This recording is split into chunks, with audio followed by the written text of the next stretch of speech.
ನಾನು ಯಾಕೆ ಈ ಪ್ರವಾಸ ಮಾಡ್ತಾ ಇದ್ದೀನಿ ಅಂದ್ರೆ ಇವತ್ತು ಲಾಲ್ಬಾಗ್ ಬಂದಿದ್ದೀನಿ, ನಾಳೆ ಜೆಪಿ ನಗರಕ್ಕೆ ಹೋಗ್ತಾ ಇದ್ದೀನಿ. 18ನೇ ತಾರೀಕು ವೆಂಗಯ್ಯ ಇಸ್ರೋ ಪಾರ್ಕ್ ಟಿಸಿ ಪಾಳ್ಯ ಅಲ್ಲಿ ಹೋಗ್ತಾ ಇದ್ದೀನಿ.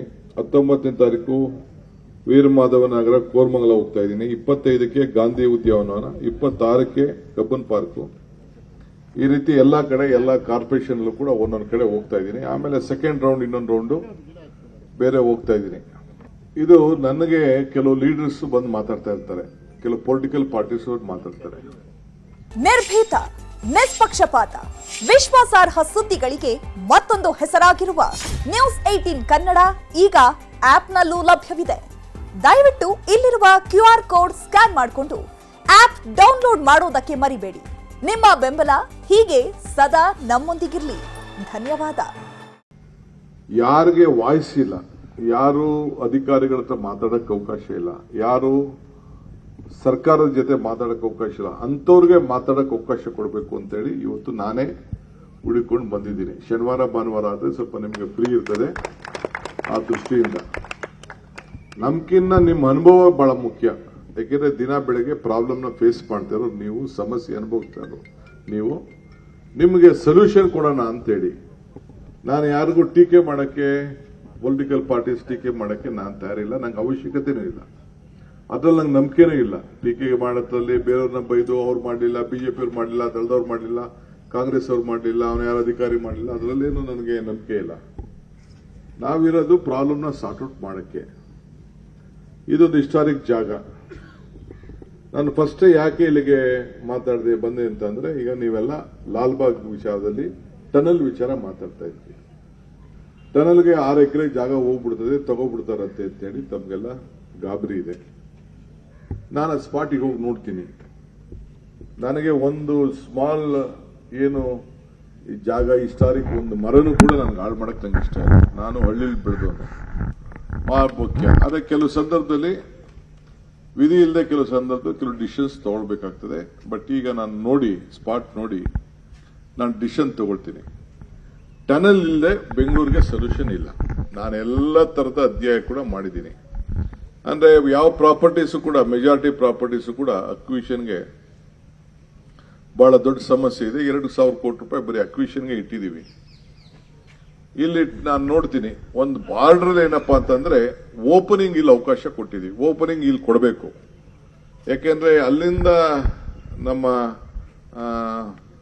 ಹೆಬ್ಬಾಳೆಯಿಂದ ಎಲ್ಲರೂ ಓಪನ್ ಕೊಡ್ಬೇಕಂದ್ರೆ ಎಲ್ಲಿ ಓಪನ್ ಕೊಡಬೇಕು ನೀವು ಹೇಳಿ. ನಾನು ವಿಧಾನಸೌಧ ಸುತ್ತಮುತ್ತಲು ಓಪನಿಂಗ್ ಕೊಡೋದು ಬೇಡ ಅಂತ ತೀರ್ಮಾನ ಮಾಡಿ, ಇಲ್ಲಾಂದ್ರೆ ದೊಡ್ಡ ಜಾಮ್ ಆಗ್ಬಿಡ್ತದೆ. ರೇಸ್ ಕೋರ್ಸ್ ಮೂಲೆಗೆ ಒಂದು ಓಪನಿಂಗ್ ಕೊಟ್ಟಿದ್ದೀನಿ. ರೇಸ್ ಕೋರ್ಸ್ ಮೂಲೆಗೆ ಒಂದು ಓಪನಿಂಗ್ ಕೊಟ್ಟಿದ್ದೀನಿ. ವಿಧಾನಸೌಧದ 1 ಕಿಲೋಮೀಟರ್ ಒಳಗಡೆ ಬಂತು ಅಂದ್ರೆ ಮುಗಿದೋಯ್ತು ಕೇಸು. ಅದಕ್ಕೆ ರೇಸ್ ಕೋರ್ಸ್ ಆ ಕಡೆ KR ನಮ್ಮ ಶೇಷಾರಿ ರೋಡ್ ಮೂಲೆಯಲ್ಲಿ ಒಂದು ಓಪನಿಂಗ್ ಕೊಟ್ಟಿದ್ದೀನಿ. ನೆಕ್ಸ್ಟ್ 3 ಕಿಲೋಮೀಟರ್ ಒಂದು ಓಪನಿಂಗ್ ಕೊಡ್ತಾ ಇದ್ದೀನಿ. ಇಲ್ಲಿ ಯಾಕೆ ಅಂತಂದ್ರೆ ಇಲ್ಲಿ ಓಪನಿಂಗ್ ಕೊಡೋದ್ರಿಂದ ಇಲ್ಲಿಂದ ಏರ್ಪೋರ್ಟ್ಗೆ ಹೋಗೋರು, ಸೆಂಟ್ರಲ್ ಸಿಲ್ಕ್ ಬೋರ್ಡ್ಗೆ ಹೋಗೋರು, ಮಿಕ್ಕಿದ ಇಲ್ಲಿಂದ KR ಪುರಂ ಮುಂದಕ್ಕೆ ಹೋಗೋರು, ಇದು 4 ದಿಕ್ಕಿನಲ್ಲೂ ಕೂಡ 40 ಕಿಲೋಮೀಟರ್ ಪ್ಲಾನ್ ಮಾಡಿದ್ದೀನಿ. ಈಗ ನಾವು ಯಾಕೆ ಇದನ್ನ ಅಕ್ವಿಷನ್ ಮಾಡಕ್ ಆಗ್ತಾ ಇಲ್ಲ ಅಂದ್ರೆ, ಅಕ್ವಿಷನ್ ಅಂದ್ರೆ ಎಲ್ಲೋದ್ರೂ 20,000 ರೂಪಾಯಿ ಸ್ಕ್ವೇರ್ ಫೀಟ್ ಇದೆ. ಡಬಲ್ ಟೈಮ್ ಕೊಡಬೇಕು, ಪ್ಲಸ್ ಆ ಬಿಲ್ಡಿಂಗ್ ಅಂತಂದ್ರೆ 40,000 ರೂಪಾಯಿ ಒಂದು ಅಡಿಗೆ ಕೊಡಬೇಕಾಗ್ತದೆ. ಎಷ್ಟು ದುಡ್ಡು ಕೊಡಕ್ ಸಾಧ್ಯ? ಈಗ ನಾನು ಮಂತ್ರಿ ಆದ್ಮೇಲೆ ಒಂದು ಡಿಸಿಷನ್ ತಗೊಂಡಿದ್ದೀನಿ.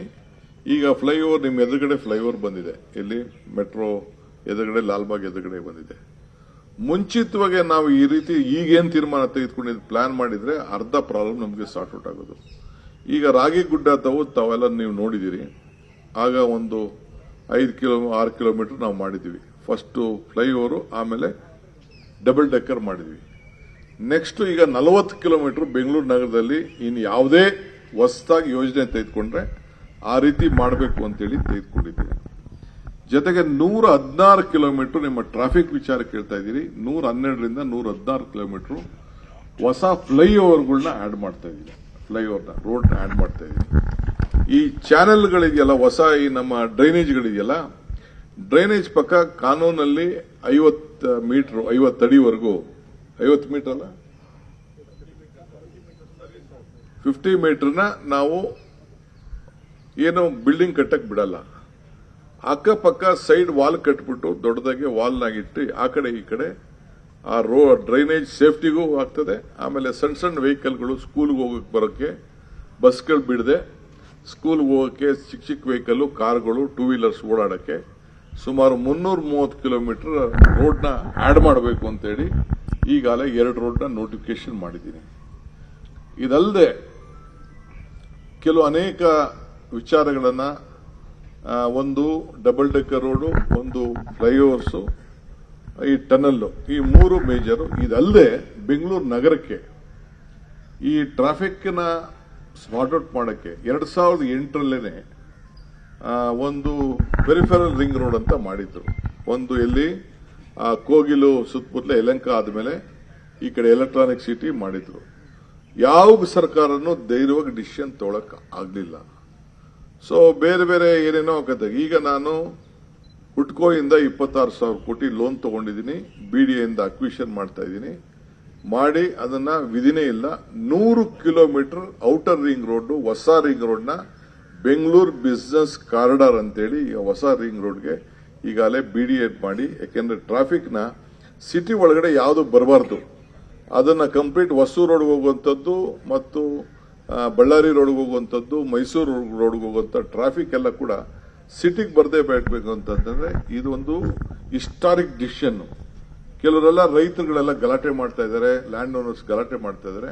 ಅವ್ರಿಗೂ ನಾನು ಹೊಸ ಕಾಂಪೋಸಿಷನ್ ರೂಲ್ಸ್ ಪ್ರಕಾರ ಏನು UPA ಗವರ್ಮೆಂಟ್ ಕೊಡ್ತು ಆ ರೀತಿ ಬಿಡಿಎ ಕಾನೂನಲ್ಲಿ ಅವಕಾಶ ಇಲ್ಲದೆ ಹೋದ್ರೂ ಕೂಡ ನಾನು ಅವ್ರಿಗೆ ಹೊಸ ಕಾಂಪೋಸಿಷನ್, ಹೊಸ ರೇಟ್ ಕಾಂಪೋಸಿಷನ್ ಕೊಟ್ಬಿಟ್ಟು ಅವ್ರಿಗೆ FIR ಕೊಡೋದು, TDR ಪ್ರೀಮಿಯಂ FIR ಕೊಡೋದು, ಇದು TDR ಕೊಡೋದು, ಆಮೇಲೆ ಕೆಲವರು ಅವ್ರಿಗೆ ಜಾಗ ಕೊಡೋಂಥದ್ದು, ಕಮರ್ಷಿಯಲ್ ಜಾಗನೂ ಕೊಡೋದು, ರೆಸಿಡೆನ್ಷಿಯಲ್ ಜಾಗನೂ ಆಲ್ಟರ್ನೇಟ್ ಕೊಡೋದು ಅಂತೇಳಿ ಒಂದು ಡಿಸಿಷನ್ ತಗೊಂಡಿದ್ದೀನಿ. ನೆಕ್ಸ್ಟ್ ಕ್ಯಾಬಿನೆಟ್ ಬರ್ತದೆ. ಬಂದು ಅದನ್ನ ಬಹುಶಃ ಎಲ್ಲ ರೈತರು ಕೂಡ, ನಾನು ಸುಮಾರು ಜನ ರೈತರ ಹತ್ರ ಮಾತಾಡಿದ್ದೀನಿ, ಅವರೇ ವಾಲಂಟಿಯರ್ ಆಗಿ ನಮ್ಗೆ ಇಷ್ಟು ಕಾಂಪನ್ಸೇಷನ್ ಕೊಟ್ಟರೆ ನಾವು ರೋಡ್ ಬಿಟ್ಕೊಡ್ತೀವಿ ಅಂತ.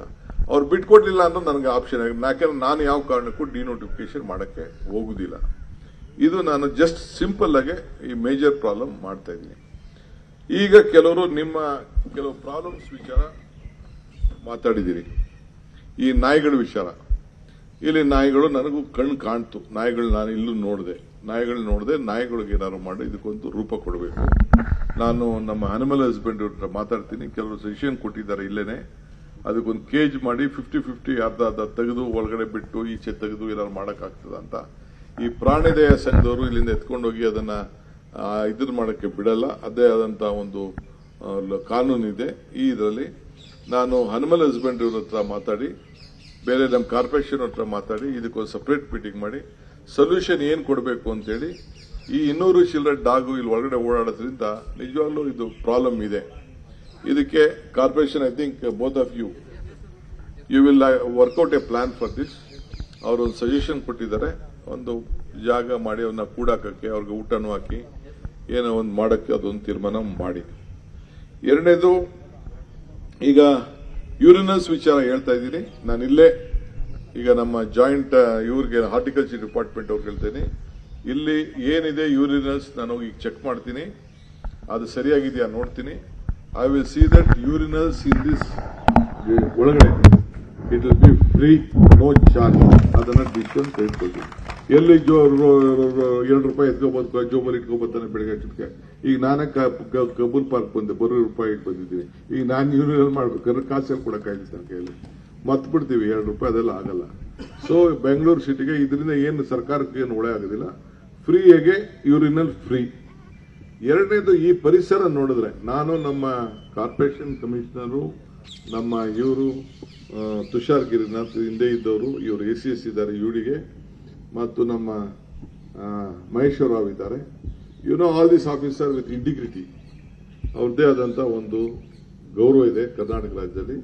ಈಗ ಫಾರೆಸ್ಟ್ ಡಿಪಾರ್ಟ್ಮೆಂಟ್ ಅವ್ರ ಹತ್ರ ಮಾತಾಡ್ತೀನಿ.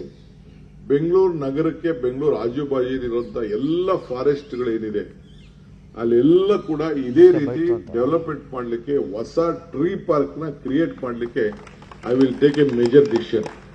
ಸದ್ಯದಲ್ಲೇ ನಾನು ಅವರು ಫಾರೆಸ್ಟ್ ಡಿಪಾರ್ಟ್ಮೆಂಟ್ ಮಾತಾಡಿ, ಬೇಕಾದ್ರೆ ನಾವು ಒಂದಷ್ಟು ಫಂಡ್ಸ್ ಕೊಡ್ತೀವಿ, CSR ಇಂದನೂ ಒಂದಷ್ಟು ದುಡ್ಡು ಕಲೆಕ್ಟ್ ಮಾಡ್ತೀವಿ, ಮಾಡಿಬಿಟ್ಟು ಇನಿಷಿಯಲಿ ಎಷ್ಟೆಷ್ಟು ಬೇಕೋ ಅದನ್ನು ಪ್ರಾರಂಭ ಮಾಡೋಕ್ಕೆ, ವಾಕಿಂಗ್ ಟ್ರ್ಯಾಕ್ ಮಾಡಲಿಕ್ಕೆ, ಆ ಪರಿಸರನ ಉಳಿಸ್ಲಿಕ್ಕೆ ಅದು ಒಂದು ಮೇಜರ್ ಡಿಸಿಷನ್ಸ್ನ ನಾನು ತೆಗೆದುಕೊಳ್ತೀನಿ.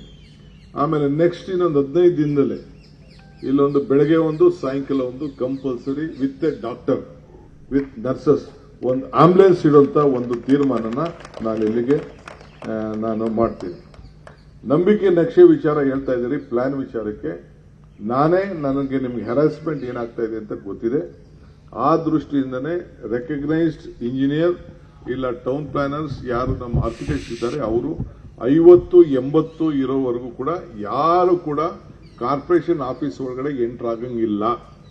ಅವರೇ ಪ್ಲಾನ್ನ ಲೋಡ್ ಮಾಡಿಬಿಟ್ಟು ಅವ್ರ ಹತ್ರನೇ ಸರ್ಟಿಫಿಕೇಟ್ ತೆಗೆದುಕೊಂಡು ಅವ್ರಿಗೆ ಪ್ಲಾನು ಫ್ರೀಯಾಗಿ ಏನು ದುಡ್ಡು ಕಟ್ಟಬೇಕು ಆ ದುಡ್ಡನ್ನು ಕಟ್ಕೊಂಡು ಹ್ಯಾರಾಸ್ಮೆಂಟ್ ಇಲ್ದೇನೆ ಕೊಡಬೇಕು ಅಂತೇಳಿ ಒಂದು ಸ್ಕೀಮ್ನ ತೆಗೆದುಕೊಂಡು ಬಂದಿದ್ದೀನಿ.